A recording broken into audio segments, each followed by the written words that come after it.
अस्ति अब आउँदाखेरि अब बुझ्दाखेरि अस्ट्रेलियाको हुना जस्तो लाग्यो। अब सबै साथीहरू जाँदैछन्, म त नेपाल बसेर के गर्ने हो र युकेको बारेमा मलाई सर भनिदिनु त के हो। युके जाने। ओके, ठिक छ बाबु, युके राम्रो छ, पढाइको लागि पनि राम्रो छ। सबैभन्दा बेस्ट पार्ट चाहिँ युकेको लागि त्यस्तो फाइनेन्सियल ह्यासलहरू छैन जुन अस्ट्रेलियाको लागि ब्याङ्क स्टेटमेन्ट, ट्याक्स क्लियरेन्सहरू धेरै डकुमेन्टहरू अर्गनाइज गर्नुपर्ने हुन्थ्यो भने युकेको लागि केही गर्नु पर्दैन।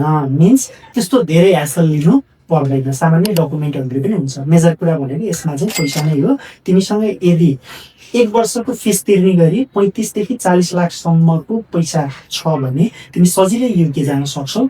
र अब युकेमा चाहिँ अब धेरै गएर दुःख पाइयो, दुःख पाइन्छ भन्ने खालको कुराहरू छ है।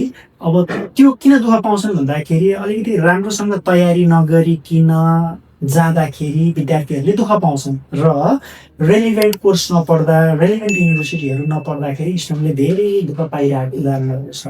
अब कस्तो कोर्स पढ्ने, कुन युनिभर्सिटी पढ्ने र के तयारी गर्यो भने चाहिँ दुःख पाइँदैन भनेर एउटा तयारी कक्षाहरू लियो, हाम्रो गाइडेन्स फलो गरेर अगाडि बढ्यो भने युकेमा धेरै राम्रो छ। हामीहरूसँग त प्लेसमेन्ट इयरसितको प्रोग्राम पनि छ।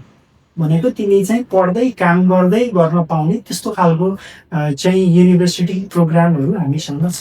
सो यस्तै यस्तै थप जानकारीहरू चाहिँ अब अलिकति हामी फेरि छुट्टै क्लासमा पनि लिनु होला। सर